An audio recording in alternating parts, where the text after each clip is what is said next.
안녕하세요. 매번 눈으로 보기만 하다가 글을 쓰는 건 처음이라 어색하네요. 저는 몇 년 전부터 시모와 연을 끊고 지내고 있는 30대 후반의 여성입니다. 남편도 마찬가지로 시모와는 연을 끊고 저희 부모님을 모시며 살고 있는데요.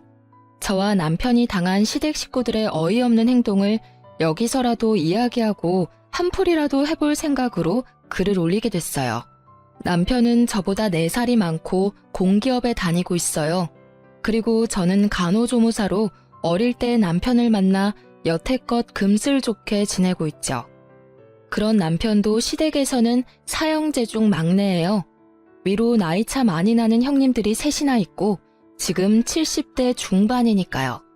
결혼 전에는 남편이 애지중지 오냐오냐 컸다고 생각했는데 막상 시댁에 와보니 정반대였어요. 늦둥이라 가장 사랑받을 법한데도 집에서는 남편만 오면 냉랭한 분위기가 흐르고는 했거든요. 그런 남편이지만 시부에게만은 애정을 듬뿍 받았어요. 시부가 매번 하는 말이 막내가 자기 어렸을 때와 똑 닮았다고 항상 말씀하셨거든요. 아마 그 탓에 남편에게 애정이 더 깊으셨던 것 같아요. 시부가 정정할 때는 그나마 괜찮았지만 노환과 지병으로 병원에 입원하고 나니 집안은 점점 남편과 저에게는 가시밭 같은 곳이 되어버렸어요. 그런 집안 분위기 때문에 남편은 처갓집에 좀 더 정을 붙이더라고요. 저희야 환영할 만한 분위기였죠. 딸만 둘이 저희 집에서 친정 부모님이 의지하는 사람은 남편이었거든요. 저는 남편 생각에 소소한 일로 남편 부르지 말라고 했지만 남편은 자기에게 의지해주는 부모님의 행동을 기분 좋게 여기더라고요. 그러면서 집에서 내놓은 자식 같은데 여기서는 진짜 자식 같다고, 어른들이 의지하면 인정받는 기분이 들어서 너무 좋다고, 그러니까 소소한 일에도 불러주시는 거 좋다고 했어요. 정말 착한 남편이지 않아요? 제가 봐도 이렇게 착한 사람 드물어요. 그런데 이런 사람에게 시댁 식구들이 어떻게 행동했는지 정말 제3자인 제가 보더라도 남편의 형님들은 하나같이 욕심과 이기심으로 똘똘 뭉친 사람들이었어요. 물론 당해보니 더 확실하게 말할 수 있는 거긴 하지만요. 게다가 나이도 우리보다 훨씬 많아서 같이 있어도 이야기가 전혀 통하지 않았어요. 그리고 그런 아주버님을 믿고 의지하는 건 시모가 더 심했죠. 남편이 뭐라 말해도 전혀 듣지를 않더라고요. 그래도 이해하려 했어요. 나이 드신 어른들이시고 생각하는 게 우리와는 좀 다를 수 있으니까요. 그렇게 시모와 시댁을 이해해보려 애쓰던 우리에게 그 사건이 일어난 건 결혼 후 3년이 채 되지 않았을 무렵이었어요. 저는 결혼 후에 시모와 형님들 뒤를 쫓아다니며 여기저기 시댁 친척 경조사에 자주 참석하곤 했어요. 워낙 친인척이 많은 집이라 결혼할 때도 깜짝 놀랐는데 여기서는 가족들끼리는 또 자주 챙기더라고요. 그런데 하루는 시댁 친척 결혼식에 참석했는데 시모가 들고 온 핸드백 때문에 주변에서 수군거리는 걸 봤어요. 제가 보니 시모 가방이 다 해져서 너덜너덜해졌더라고요. 그걸 모르고 착용하고 계신 걸 보니 마음이 안 좋더라고요. 그렇다고 당장 제가 뭐라 할 수 있는 분위기도 아니었고요. 그래서 큰맘 먹고 300만 원 좀 넘는 명품 가방을 선물해드리게 됐어요. 물론 남편과 상의를 하고 사드린 거라 남편도 무척 좋아했거든요. 그런데 가방을 선물했을 때는 기뻐하는 얼굴이 있었는데 그 다음에 갔을 때는 기분이 안 좋아 보이더라고요. 그때도 친척 모임이었는데 시모가 제가 선물한 가방을 사용하지 않았더라고요. 그날 모임이 끝나고 시댁으로 함께 돌아가게 됐는데 제가 시모에게 조심스럽게 물었어요. 어머님, 혹시 제가 선물한 가방은 마음에 안 드세요? 조심스러운 제 물음에 시모가 고개를 돌려 저를 쳐다보는데 그 눈이 은은하게 돌아있는 걸 발견했죠. 뭔가 이상하다 싶었는데 그때 시모가 한마디 던지더라고요. 네 눈에는 내가 그렇게 없어 보였니? 네? 그게 무슨 말씀이세요? 정말로 저는 이 말을 바로 이해하지 못했어요. 왜냐고요? 저로서는 생각해본 적도 없는 거였으니까요. 뭐가 없어 보였길래 그런 소리를 하신 걸까 싶었는데 뒤에 하는 말이 더 어이없더라고요. 내가 돈이 없어서 가방을 안 샀겠어? 그런데 나한테 가방을 선물했다는 건 내가 거지꼴처럼 보였으니 네가 선물을 한 거겠지. 어머님, 전혀 아니에요. 그런 마음에 들인 거 아니고 저번 친척 결혼식 때 어머니 가방이 너무 해진 게 보여서 사드린 것뿐이에요. 정말 그것뿐이라고요. 내가 너한테 그딴 동정심이나 사야 하니? 어디 새파랗게 어린 게 어른한테 돈 자랑이야? 가만두고 보니까 네 시어미가 거지처럼 보이디? 정말 그런 거 아니에요, 어머님. 가방 사드릴 때도 남편이랑 상의해서 사드렸고. 듣기 싫다. 그딴 변명 들으려던 거 아니거든? 네가 사준 거 필요 없으니까 당장 가져가. 결국 시모가 옷장 안에서 꺼낸 건 제가 사드린 가방이었어요. 그리고는 그걸 제 앞에 탁 하고 던지시더라고요. 저는 시모가 왜 이런 말을 하는지 여태껏 이해가 가지 않았어요. 한숨을 쉬며 가방을 주섬주섬 줍는데 이상하더라고요. 제가 사준 가방의 짝퉁이더라고요. 저는 가짜 가방에 살짝 당황해서 시모에게 물었죠. 어머님, 혹시 가방 누구한테 빌려주신 적 있으세요? 빌려줬으면 왜? 네가 그걸 왜 신경 써? 이거 제가 드린 가방이 아닌데요. 제 말에 놀란 건 시모였어요. 하지만 시모는 이내 안색을 바로 하더니 말하더군요. 난 한 번도 안 썼어. 그거 큰며느리한테 빌려줬었는데 아니 친구 아들 결혼식 때 쓸 가방이 없대서 빌려줬지. 저는 그 길로 바로 큰형님에게 전화를 했어요. 형님, 저 막내예요. 혹시 어머님한테서 가방 빌리신 적 있으세요? 아니, 그런 적 없는데? 죄송하지만 어머님은 형님한테 빌려주셨다던데요. 아하, 그거 빌렸었지. 그런데 왜? 어머님이 그 가방 안 쓰신다고 돌려주셨는데 제가 선물한 가방이 아니라서요. 제 거는 진품이었는데 이건 가품이거든요. 가방이 바뀐 것 같은데 짐작 가는 일 없으세요? 아니, 가만 보자 하니까 사람을 무슨 도둑으로 몰아? 네가 처음부터 가짜 가방 줘놓고는 지금 나한테 뒤집어 씌우는 거야? 이래서 무섭다니까. 어떻게 큰형님한테 그런 소리를 할 수 있어? 버릇이 없어도 정도 것이지. 그런데 큰형님의 목소리에 시모가 도리어 더 표독스러운 표정을 지으며 제게 소리치더라고요. 야, 너 사람을 거지 취급한 것도 모자라서 가짜 가방까지 줬니? 기가 막혀서. 그래, 가짜 줘놓고 생색내니까 기분이 좋았어? 어쩐지 그 가방 들고 다니기 싫다 했더니. 죄송하지만 처음부터 그 가방은 진짜였어요. 짐작만으로 그렇게 말씀하시면 곤란하죠. 결국 저는 그날 남편과 큰형님을 시댁으로 불렀고 집은 한바탕 난리가 났어요. 이 일이 왜 큰일이 됐냐면 큰아주버님이 알게 됐거든요. 결국 아주버님이 집에 오셔서는 쌍심지를 켜고 저에게 삿대질을 하며 욕을 하더라고요. 어디 배운 거 없는 티내면서 윗사람한테 누명을 씌워? 그 가방이 가짜면 네가 가짜를 가져온 거지, 어? 새파랗게 어린 게 두 눈 동그랗게 뜨고 아니라고 거짓말을 해? 사람 그렇게 안 봤는데 참 웃기네. 내가 처음부터 마음에 안 들었어. 그래, 비싼 가방이랍시고 어머님한테 가짜 가방 주면서 생색내려고 했었어. 누군 뭐 돈이 없어서 그런 거 안 하는 거라고 생각해? 꼴 같지도 않게 시어른 거지 취급한 게 누군데? 아주버님들이 다 모이니 아주 파티가 났더라고요. 제 욕하는 파티요. 이 기회다 싶었는지 저한테 어찌나 욕을 하는지. 그리고 가만 듣다 보니 시모에게 거지 취급 어쩌고 말을 린 게 이 아주버님들 같더라고요.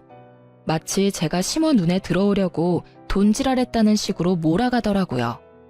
그때 남편이 집에 와서는 제 결백을 증명해줬어요. 진짜 남편 아니었으면 큰일 날 뻔했거든요. 시모의 조카이자 남편의 이종 사촌에게 전화를 걸더라고요. 그제서야 저는 처음부터 거기 전화를 했으면 모든 게 해결됐을 거라는 걸 깨달았죠. 나야. 우리 와이프가 사간 그 가방 말이야. 그거 혹시 가짜는 아니었어? 무슨 소리야. 우리 매장에서 직접 산 거고 내가 직접 차까지 몰아줬잖아. 그래, 그랬지. 근데 그 가방이 지금 가짜라고 누가 우기는데 네가 이야기 좀 해줄 수 있어? 뭐? 고모, 제가 그 매장에서 일하잖아요. 그날 포장도 내가 하고 차도 몰아줬어. 중간에 바뀔 틈도 없고 바뀔 수도 없었거든요. 분명히 그거 들고 고모네 집 들어가는 거 확인했으니까 걱정하지 말아요. 글쎄 며느리가 얼마나 마음씨가 고운지 색깔부터 디자인까지 꼼꼼하게 확인하고 사갔다니까요. 그럼 며느리 요새 구하기 힘든 거 아시죠? 농담까지 섞어가며 말하는 남편의 이종사촌은 제가 가방을 산 그 매장에서 일하고 있었거든요. 그녀의 증언에 저는 누명을 벗었고요.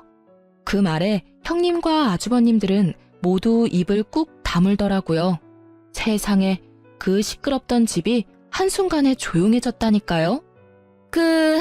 내가 가만 생각해보니까 그날 바빠서 바로 못 갖다 드렸고 나중에 갖다 드리는 과정에 집에 있는 비슷한 가방이랑 헷갈렸나 봐. 큰형님이 그렇게 인정을 했어요.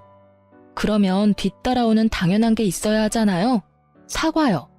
그런데 아무도 저에게 미안하다 말을 안 하더라고요. 웃긴 건 도리어 이 상황에서 저를 더 몰아가더라고요. 에이, 그러게. 왜 집에 그딴 비싼 가방을 사와서 이 분란을 일으켜? 돈지랄을 하고 싶었으면 혼자 조용히 할 것이지. 왜 남의 집에 와서 비싼 물건을 선물해서 이런 일을 만드냐 이 말이야. 그게 말이에요? 아니, 이렇게 여럿이서 어린 제 와이프한테 할 소리 못할 소리 다 해놓고는 어떻게 사과 한마디가 없어요? 너야말로 계집년 치마폭에 폭 쌓여서는 가족이고 뭐고 눈에 뵈는 게 없어? 어디서 형님한테 큰 소리로 소리치고 난리야? 따지고 보면 다 그 가방 탓 아니니? 네 와이프가 그거 집에 들이지만 않았어도 이런 일은 없었을 거 아니야? 어머니! 남편의 절망과 답답함으로 가득한 얼굴을 보니 제가 참을 수 없더라고요. 아니, 무슨 이런 가족이 있어요? 선물을 줘도 날리고 시어머니 선물을 가져다 쓰고는 갑이 가짜를 돌려주지를 않나. 아니, 그게 왜 제 잘못이에요? 잘해줘도 싫으신 거면 이제 앞으로는 관여 안 할게요. 그리고 이게 다 가방 탓이라니. 가방은 제가 가져갈게요. 형님, 어서 진짜 가방 가져오세요. 제 말에 아주버님과 시모는 다시 들끓어 여기 쓰지 못할 욕을 해댔고, 큰형님은 뭐가 그리 당당한지 차에 가서는 곧 제가 시모에게 선물했던 가방을 가져와서 툭 던지더라고요. 남편은 시모에게 더 이상 이 집에 오지 않겠다며 선언하듯 말을 던지고 저와 함께 시댁에서 나왔어요. 결과적으로는 시모와 만나지 않게 되어 도리어 더 편해지긴 했어요. 그런데 그 뒤에 진짜 웃겼거든요. 제가 그 가방을 중고로 팔아서 나온 돈에 제 돈 좀 더 보태서 부모님 크루즈 여행 보내드렸거든요. 그걸 카톡 프사에서 봤는지 시모가 연락 왔더라고요. 넌 뭔데 우리 아들 돈으로 돈지랄 하냐고요. 그래서 저도 답해드렸어요. 제가 벌어서 쓴 제 돈이고 그 가방 팔아서 모은 돈이라고요. 그랬더니 시모는 별말 없더라고요. 그런데 옆에 셋째 형님이 계셨더라고요. 셋째 형님이 하는 말도 진짜 웃겼죠. 아무리 시댁에 화난다고 해도 명절은 꼭 챙겨야 하는 거 알지? 일할 사람 없으니까 꼭 와서 거들어. 딱 보니 혼자 일해야 할 것 같으니 저한테 시켜 먹으려는 게 눈에 딱 보이더라고요. 죄송하지만 어차피 며느리 취급도 안 해주는 사람들 뿐인데 제가 왜 거길 가야 하죠? 남편도 가지 말자고 이야기 다 됐으니까 알아서 하세요. 저는 명절 때 남편과 함께 시부를 보러 요양원에 갈 예정이었지만 그 사람들에게 말하지는 않았어요. 제 말에 셋째 형님이 화가 많이 나신 것 같았지만 무시하고 전화를 끊었어요. 제가 왜 그 사람들 이야기를 들어주고 있어야 하나요? 제 일도 바쁜데 말이죠. 어쨌든 시모와는 인연을 딱 끊게 됐지만 시부와는 여전히 따로 문병도 가고 연락하며 잘 지내고 있었으니까요. 그걸로 됐다고 생각하고 있었죠. 그런데 그렇게 1, 2년 지났을 무렵이었어요. 시부에게서 연락이 왔더라고요. 아니, 오늘 가족들 모두 모이라고 했는데 너희는 왜 여태껏 안 와? 많이 바쁘냐? 아버님, 죄송한데 저희는 아무 연락도 못 받았어요. 혹시 무슨 일 있으신가요? 뭐? 왜 연락을 못 받아?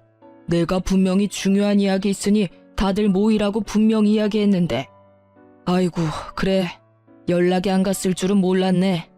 혹시 지금 시간이 되면 집에 좀 와보거라. 뭔가 눈치를 채신 듯 화가 난 시부의 음성이 살짝 누그러지더라고요. 저는 남편과 저녁을 빨리 먹고 시댁으로 향했어요. 오랜만에 가는 길이라 기분은 그리 좋지 않았지만 시부가 있었으니까요. 그렇게 시댁에 갔는데 이미 뭔가 한바탕 한 듯 분위기가 좋지 않더라고요. 3명의 아주버님과 3명의 형님들, 그리고 시모가 한꺼번에 저희를 무척 짜증나게 쳐다보더라고요. 어차피 오지 않던 시댁이라 별 상관없는 느낌으로 앉아 있었는데 시부가 갑자기 유산에 대해 이야기를 꺼내더라고요. 내가 나이가 많아. 요새 많이들 산다고는 하지만 그래봐야 10년 살까 말까지. 당장 죽을 정도는 아니지만 재수 없으면 당장 죽을지도 모를 나이고. 시부는 그렇게 자기가 가지고 있던 재산에 관한 서류를 들고 왔더라고요. 이 재산을 어떻게 나눌지 너희들하고 이야기하려고 불렀다. 시부의 말에 둘째 아주버님이 말하더라고요. 아버지, 유산 배분의 막내는 빼야 하지 않겠어요? 아니, 아무리 생각해도 시댁을 개떡같이 알잖아요. 명절에 코빼기도 안 보이고. 이 집에서 비싼 가방으로 분란만 일으켰는데 게다가 시어머니 모실 생각도 안 하는데 왜 유산을 나눠요? 그 이야기를 듣고 있는 남편의 표정이 점점 벌겋게 달아오르더라고요. 열이 받을 대로 받아서는 부글부글 끓고 있는 게 제 눈에는 훤하게 배더라고요. 남편은 이제까지 차별받았는데 마지막까지 차별받게 됐다는 생각에 완전 분노 폭발 직전이었어요. 저는 남편의 팔꿈치를 끌어당기며 진정시켰어요.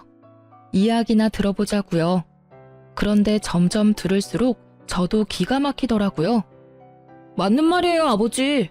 도대체 왜 여기 왔는지 이해가 안 가요. 제정신이 있으면 이런 자리에는 알아서 빠져야 하는 거 아니야? 어디서 뻔뻔하게 재산 탐내러 여기 와 있는 거야? 그렇게 삼형제가 나란히 저희 부부를 욕하는 와중에 시모는 우리 부부 것만 쏙 빼고 음료와 간식을 내왔더라고요. 아예 없는 사람 취급하겠다 이거죠. 결국 첫째 형님이 쐐기를 박더라고요.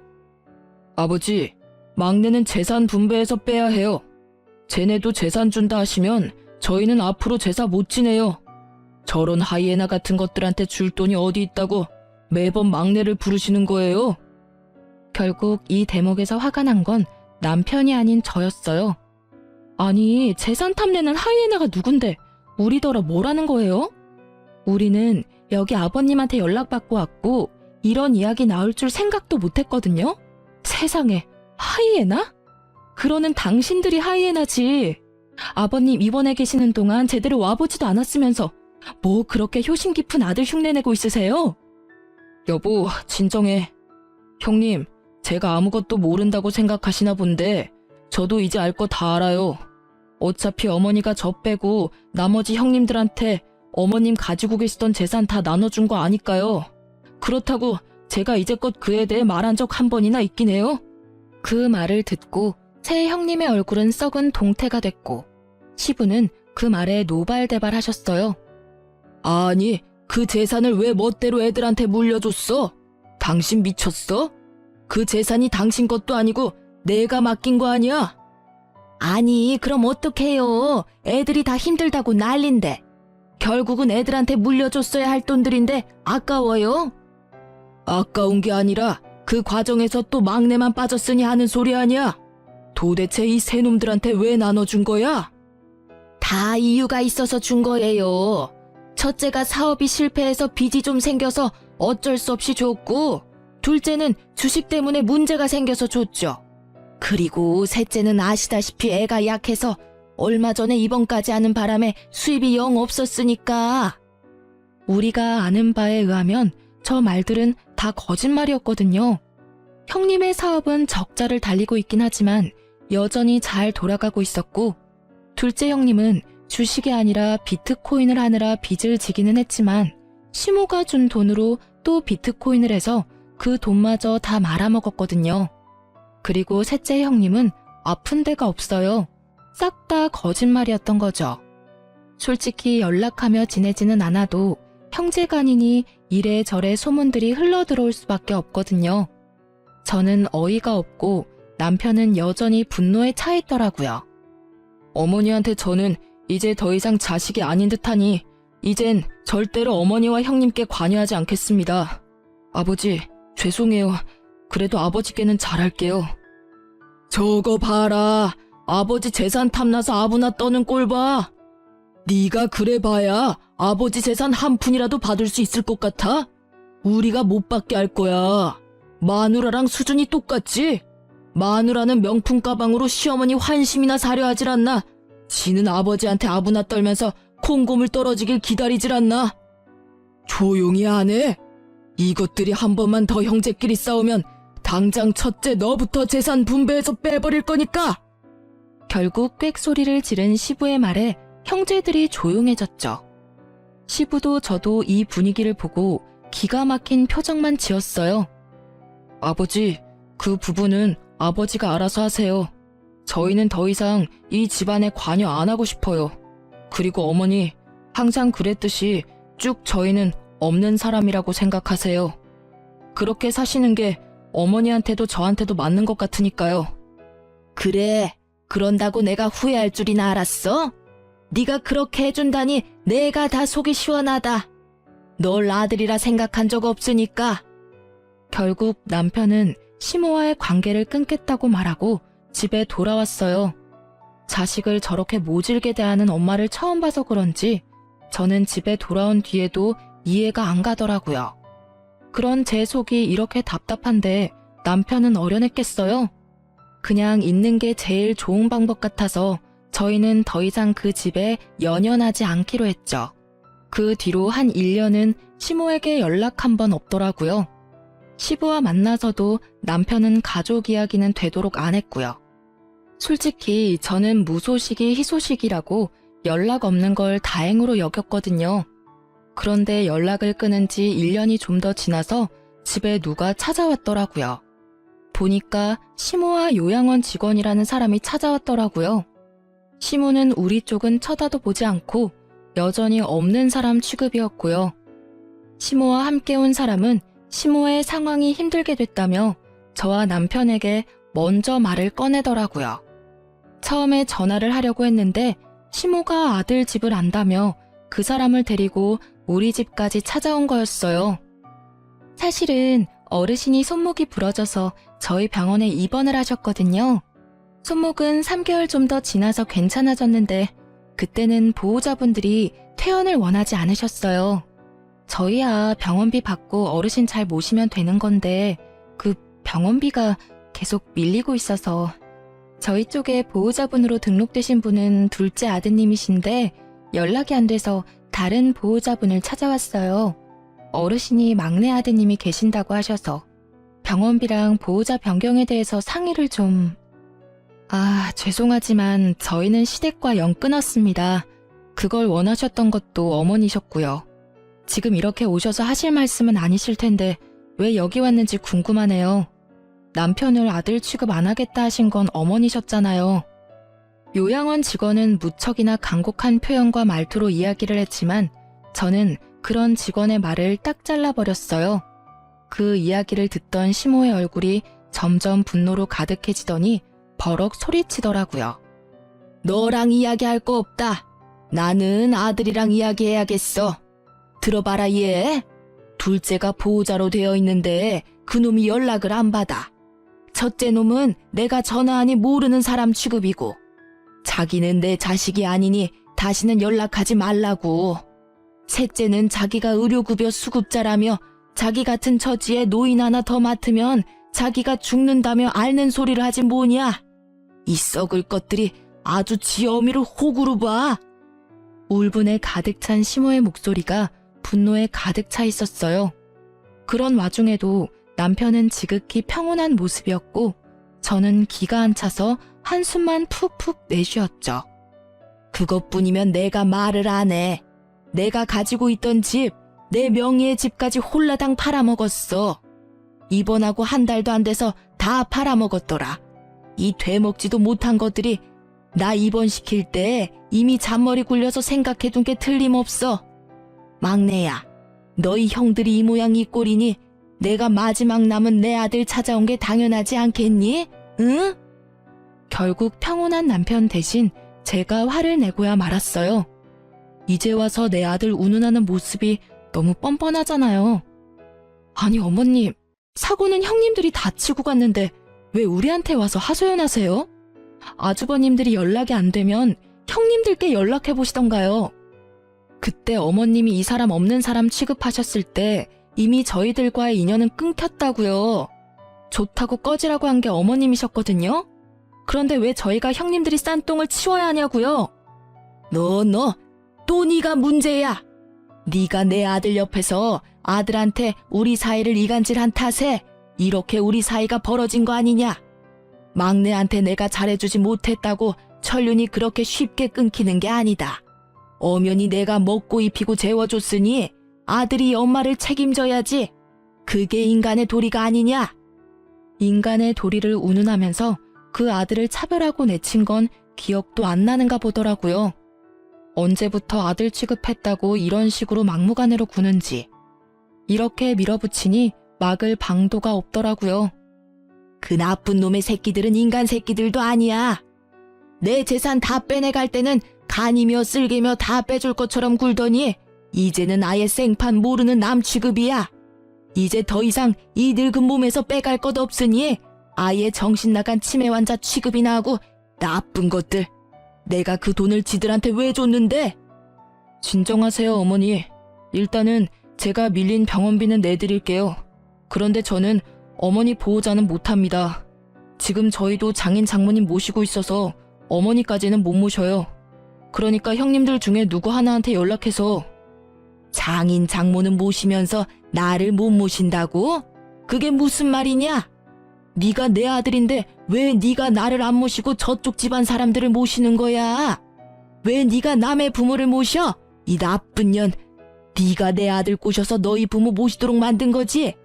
이 여우 같은 년이 처음부터 내가 알아봤어. 제가 그런 짓을 왜 하겠어요? 어머님이 이런 상황을 만들었다는 걸 정말 모르시겠어요? 본인이 자초해놓고 이제 와서 저한테 책임 전가하시는 거잖아요. 우리가 왜 어머님하고 연 끊었는지 이제는 기억도 안 나시나 보네? 어머님이 얼씨구 좋다구나 하며 우리 내칠 때는 이런 미래를 생각도 안 하셨나 봐요. 이런 망할 년을 봤나? 네가 뭐라 해도 내 아들은 법적으로 내 자식이야. 그러니까 나를 부양해야 되는 것도 법적으로 정해져 있는 거지. 난 당연한 걸 요구하는 것뿐이라고. 그만 좀 하세요 어머니. 어머니 재산을 형님들께 물려준 것도 서운하긴 했지만 그건 어머니 재산이니 제가 왈가왈부할 게 아니라는 걸 잘 알고 있어요. 그렇지만 제가 살면서 차별받은 건 절대로 못 잊어요. 사랑도 못 받고 컸는데다가 영까지 끊자고 합의 다 본 마당에 이제 와서 부양하라고 해도 저는 못합니다. 저는요, 어머니를 엄마라고 생각해 본 적 한 번도 없어요. 없는 자식 취급할 때는 이런 일 생각도 못 하셨겠죠. 어차피 저한테 주신 게 아무것도 없으니 많이 공들인 형님들한테나 가서 부양 이야기 꺼내세요. 저는 어머니하고 더 이상 엮일 생각 없으니까요. 너 이 은혜도 모르는 놈, 내가 키워준 은혜도 모르고 이제 와서 뒤통수를 때려? 은혜를 원수로 갚은 건 제가 아니라 형님들이죠. 형님들한테 재산 퍼주면서 부양하라고 이야기하셨을 거 아니에요. 그런데도 약속을 안 지킨 건 형님들이지 제가 아니라고요. 그리고 키워주셨다고 하는데 저를 키운 건 아버지였어요. 어머니는 매번 무슨 일이든 저를 빼놓고 형님들만 데리고 가고 형님들에게만 사주시고 형님들에게만 말 걸어주셨잖아요. 제가 어머니를 안 모시는 게 아니라 어머니가 저를 아들 취급 안 해서 부양 안 하는 거예요. 그리고 이쪽 처갓집 식구들은 저를 한 사람의 인간으로 자식으로 인정해주고 있기 때문에 제가 제 의지로 모시고 있는 겁니다. 한 번만 더 와이프한테 그런 식으로 말씀하시면 저도 용서 안 할 거예요. 밀린 병원비 내드리는 걸로 완전히 끝이라고 생각해 주세요. 아이고, 내가 잘못 살았네. 잘못 살았어. 자식을 넷이나 키우고도 이런 취급을 받으니 내가 한참을 잘못 살았어. 지들은 다 혼자서 큰 줄 알지. 내가 그 마음고생을 하면서 집에 있게 해줬더니 이렇게 사람 뒤통수를 치고 오냐? 너 같은 아들 나도 필요 없어. 내가 여기로 오겠다고 생각한 자체가 미친 짓이었지. 그래, 너 혼자서 아주 잘 살아봐라.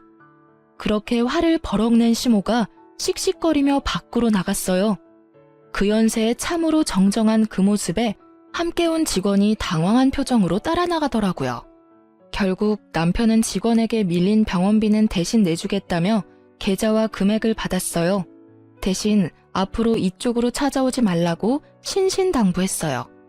둘째 형님에게 연락해 놓을 테니 그쪽으로 연락하라고 말이죠. 남편은 밖에서 기다리던 시모에게 자기가 마지막으로 해드릴 수 있는 거니 앞으로도 지금처럼 연락 말고 지내자고 당부를 했어요. 그리고 시모가 보는 앞에서 둘째 형님께 전화해서 말하더라고요. 어머니 밀린 병원비 내가 냈는데 앞으로 나는 시모 신경 안 쓸 거다. 호적에서 파든 말든 마음대로 하고 재산은 전부 형님들이 가져갔으니 알아서 어머니 모시고 만약 또 자기한테 어머니가 오시면 아버지에게 전화해서 아버지가 가진 재산까지 형님들 못 가져가게 막겠다고 말이죠. 그랬더니 형님들이 난리가 나서 네가 무슨 권리로 그러냐며 난리치더라고요. 남편이 다 무시하고 전화를 끊자 시모에게 바로 둘째 형님이 전화가 왔더라고요. 왜 거기가 있냐고, 요양원에 있으면 자기들이 다 알아서 하는데 왜 일을 이렇게 만드냐며 시모를 아예 쪼아버리더라고요. 그런데 시모도 가만히 있지는 않더라고요. 너희가 다 연락을 씹으니 자기가 여기까지 와서 이 수모를 당한다며 네가 어떻게 그럴 수 있냐며 눈물 한 바가지 흘려주시고요. 저는 시모의 모습을 보면서 자기 무덤 자기가 판다는 속담이 머릿속에서 떠나질 않더라고요. 그러게 처음부터 남편에게 잘해줬으면 이 착한 남자가 효도하면서 어머니 모시고 잘 살았을 텐데 말이죠. 이제 와서 아들이라며 되돌리려 해도 이미 상처받고 틀어진 관계가 회복되기는 어렵잖아요.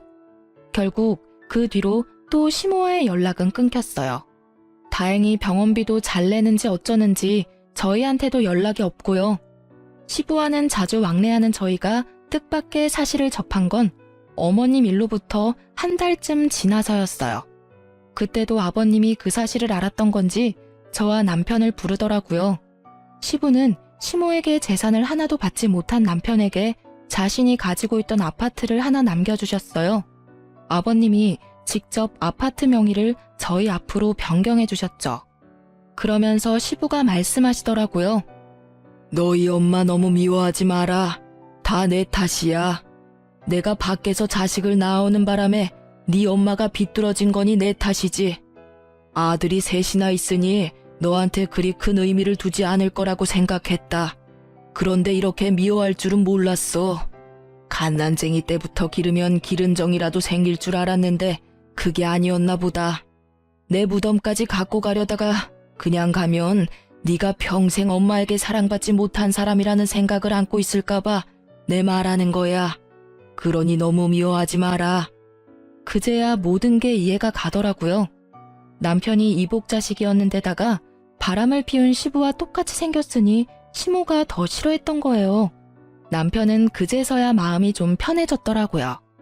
그런데 제 생각과는 다르게 자기가 미움을 받는 이유를 알게 돼서 마음이 편해진 게 아니라 시모와 진짜로 피가 통하는 사이가 아니라는 걸 알게 돼서 개운해진 거라고 하더라고요. 딴에는 천륜이니 그런 걸 엄청 신경 쓰고 있었던 모양이에요. 그렇게 저희의 마음이 안정을 찾아갈 무렵 저희는 생각지도 못한 곳에서 시모와 재회하게 됐어요. 바로 남편의 사촌네 결혼식에서요. 저희는 결혼식에 간 건 아니었어요.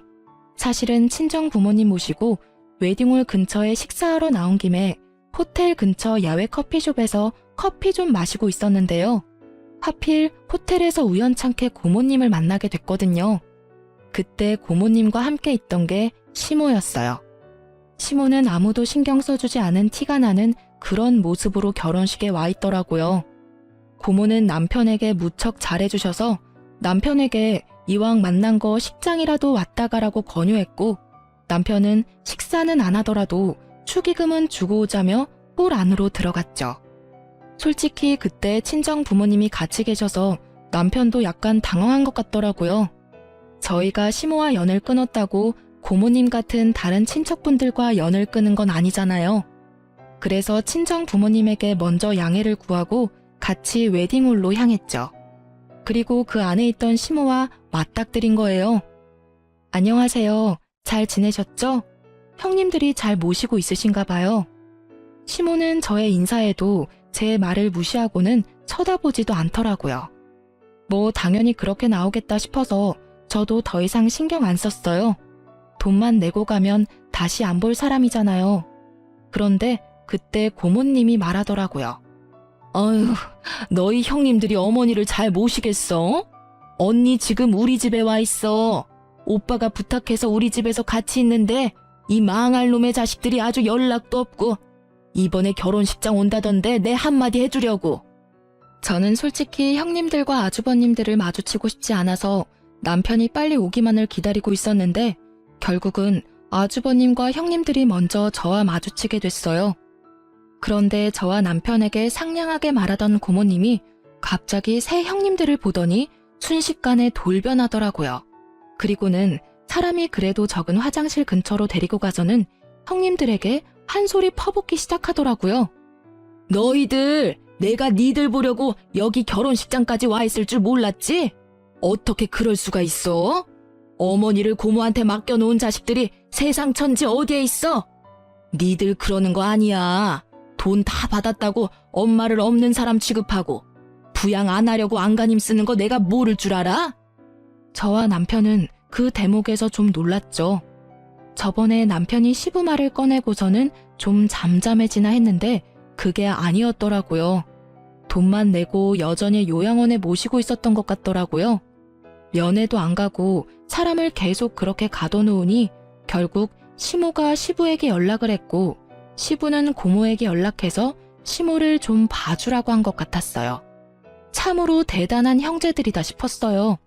이렇게 고모의 한마디에 형님들과 아주머님들은 모두 시모를 외면하며 모르는 일인 척하고 있더라고요. 그러면서 하는 말이 더 웃겼어요. 아니, 고모는 외부인이면서 남의 집안사에 왜 그리 간섭이에요? 엄마 모시고 있다고 그거 하나로 우리한테 이러시는 거면 크게 곤란하죠. 저희도 요양원에서 어머니 잘 모시고 있었는데 그걸 강제로 빼온 게 고모잖아요. 내가 빼왔어? 니들이 병원비 또 밀리는 바람에 내가 돈 내주고 내가 데려온 거지. 너희들 아버지가 나한테 부탁을 하더라. 너희 엄마가 너희들한테 얼마나 잘해줬는지 몰라서 이런 식으로 굴어? 그래서 어떻게 할 거니? 엄마 모실 거야 말 거야? 내가 모시면 나는 너희한테서 돈 다 받아낼 거니까 알아서 하고 요양원에 맡길 거면 돈이라도 똑바로 내던가. 저희가 알아서 할 테니까 저희한테 넘기세요. 그러게 뭐하러 어머니 데려가셔서 사서 고생하시는 거예요? 그 말에 터진 건 고모님이 아니라 시모였어요. 야, 이 나쁜 놈아! 너 내가 너를 그렇게 키웠어? 어떻게 형제 셋이 나란히 나를 물먹일 수가 있어? 너희들 내가 연락할 때마다 바쁘다고 하면서 다른 형제들한테 전화하라며 미뤘지? 그리고 며느리들, 너희들도 마찬가지야. 내가 전화하면 바쁘다고 끊기 바쁘고 뭐 돈 나갈 일 있으면 돈 없다며 돈 원할 때만 찾지 말라고 소리 빽 지르고. 너희가 인간이야? 인간 탈을 쓴 짐승이지? 그래, 나한테서 돈 될 만한 거 다 가져가고 나니 이제 이 늙은이는 바람 빠진 풍선같이 쓸모가 없지? 이럴 줄 알았으면 내가 너희들한테 잘해줄 일이 아니었어. 막내 하나한테 다 물려주는 건데. 봐라, 지 부모도 아닌 처가 식구들까지 챙기며 살고 있는 걸 봐. 내가 저걸 보면서 얼마나 후회가 됐는지 아냐? 나한테 잘하겠다고 입으로만 백날 이야기하는 너네들이 아니라 행동으로 모든 걸 보여주는 막내한테 투자했어야 했어, 이 망할 놈들아.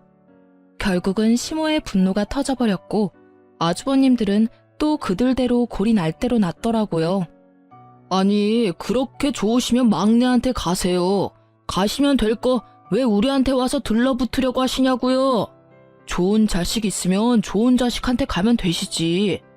아, 저번에 연 끊으시면서 절대로 안 본다고 하신 게 마음에 걸리세요? 그리고 막내도 생각이 있으면 어머니 받아주겠어요? 저희랑 다 같이 대놓고 차별하고 없는 사람 취급하셔놓고는. 너희들이 아니었으면 내가 그렇게 하지도 않았겠지. 그리고 너희들은 내가 가지고 있는 게 없다고 생각하나 본데 내가 가지고 있는 하나가 아직 있어. 그거는 너희한테 절대로 안 주기로 했다. 벌써 수령인까지 싹 다 바꿨거든. 내 사망보험금. 시모의 입에서 사망보험금이라는 단어가 나오자 형님들과 아주머님들의 눈빛이 정말 순식간에 바뀌더라고요. 그러면서 갑자기 형님들이 어머니에게로 달려가서는 이산가족 상봉한 것처럼 어머니, 어머니, 우리랑 같이 가세요 하며 곡소리를 내는데 이건 뭐 거의 꽁트였죠. 남의 결혼식에서 이렇게 웃긴 연극 찍는 것도 참 어찌 보면 대단한 재능이잖아요. 보통 뻔뻔해서는 이런 일을 할 수 없으니까요. 정말 그 꼴을 보는데 기도 안 차더라고요. 그런 가족들을 한심한 표정으로 지켜보던 고모가 한 말씀 던지셨어요. 사망보험금 하나에 다시 또 이렇게 부모님 사랑이 샘솟냐? 언니, 내가 이 말까진 안 하려고 했는데 도대체 자식 농사를 어떻게 한 거유? 이 눈들 좀 봐. 세상에, 그렇게 모셔가라고 할 때는 왜 자기들한테 떠넘기냐며 눈에 쌍심지를 켜고 달려들더니 보험금 한마디에 아주 효자가 셋이나 생겼네. 말해봐요. 어떻게 키우면 저런 불효자를 셋이나 만드는지. 고모님의 빈정거림에 시모의 얼굴이 벌겋게 달아오르더라고요. 그럴 수밖에요. 그 사망보험금 단어 하나에 시모를 무시하고 이쪽 저쪽 보내기 바빴던 형제들이 아주 효자가 돼서 내가 모시네 너는 안 되네 하고 있으니 말이죠. 게다가 친척 결혼식이다 보니 남편 친척 사람들이 모두 모여있던 자리라 그 사람들의 눈을 완전히 피할 수는 없었거든요. 그 친척들이 혀를 차며 시모와 새 아주버님께 한 말씀씩 던지더라고요. 저것도 자식이라고. 자네 자식들은 없다 생각하는 게 낫겠네. 저거야 원 자식이 아니라 빚쟁이지. 돈을 그만큼 뿌리면 뭐래? 자식들이 인간이 덜 됐는데. 그래, 사망보험금 혹시라도 자식들한테 미리 넘기지 마. 그러다가 또 저번처럼 팽당하고 요양원에서 천덕꾸러기 신세 못 면해. 저것들 얼굴 봐봐. 저거 사람 얼굴인가? 아주 돈벌레 같은 인간들이구만. 그 훈수두는 말에 시모의 수치스러움이 극에 달했고 결국 시모는 아주버님들에게 너희에게는 절대 안 준다며 소리를 꽥 지르고는 나가버리더라고요. 저희는 뭐 시모에게 보험금이 있든 없든 알 바 아니니까요. 그 사람들 일이니 그냥 구경했죠. 좋은 구경 잘했어요. 많은 사람들이 처음에는 우리 남편과 제 탓을 많이 했거든요. 그런데 이렇게 많은 친인척들 앞에서 우리가 잘못된 게 아니라는 걸 아주버님과 형님들이 몸소 알려주셔서 저희는 나쁜 사람에서 벗어났거든요. 그 뒤로 고모님과 연락이 돼서 소식을 들었는데 참으로 딱 하고 웃기더라고요. 새 형님들이 눈에 불을 켜고 시모를 쫓아다닌대요. 셋이서 피 터지게 싸우는데 유산 나눠 가를 때보다 더하다고 해요. 시모는 그런 자식들의 모습에도 도리어 화가 더 난다고 하시더래요. 그럴 수밖에 없죠. 이제껏 무시하다 사망보험금 때문에 자기한테 잘해주다니. 물론 보험금 받을 때는 시모가 죽고 난 다음이지만 그 전에 수급자 변경하면 또 버림받을까봐 전전긍긍 하고 있는 게 뻔하잖아요. 그런데 고모가 몰래 알려주시기를 시모에게는 사망보험금이 없대요. 사망보험금 이야기는 고모가 시모에게 이야기해준 거였고 시모가 그걸 이용하고 있다는 거더라고요. 그걸 모르는 형제들이 열심히 시모에게 돈을 쓰고 있으니 웃긴 꼴이죠. 저러다 사망보험금 없다는 걸 알고 나면 어떻게 행동할지 궁금하네요. 그러게 착한 막내 아들에게 잘 좀 해줬으면 평생 잘 모시고 살았을 일을. 본인 고생길을 본인이 알아서 가고 있는 게 참 딱하다며 고모님이 한탄하는 소리가 마음에 와닿더라고요. 저희 부부는 그런 싸움들에서 벗어나 친정 부모님들과 함께 여행도 다니며 진짜 가족다운 즐거움을 느끼고 살고 있어요. 시모와 아주버님들을 만나지 않으니 세상이 평화로워요. 남편은 결혼식에서 시모와 형님의 모습을 보고 하나도 변하지 않은 그들의 태도에 마음을 많이 놓았다고 해요. 그리고 저도 솔직히 그분들 덕택에 남편이 우리 부모님에게 많이 의지하고 또 의지되어줘서 고마운 상황이고요. 좋은 자식 내치고 하나같이 욕심 많고 이기심으로 똘똘 뭉친 자식들만 남긴 시모가 참으로 딱하지만 한편으로는 그런 행동이 저희 집에는 도움이 되어 다행이라는 생각도 듭니다. 제 사연이 생각보다 길었네요. 쓰다 보니 쌓인 것들을 풀어내느라 말이 길어진 것 같아요. 긴 글 읽어주셔서 고맙습니다.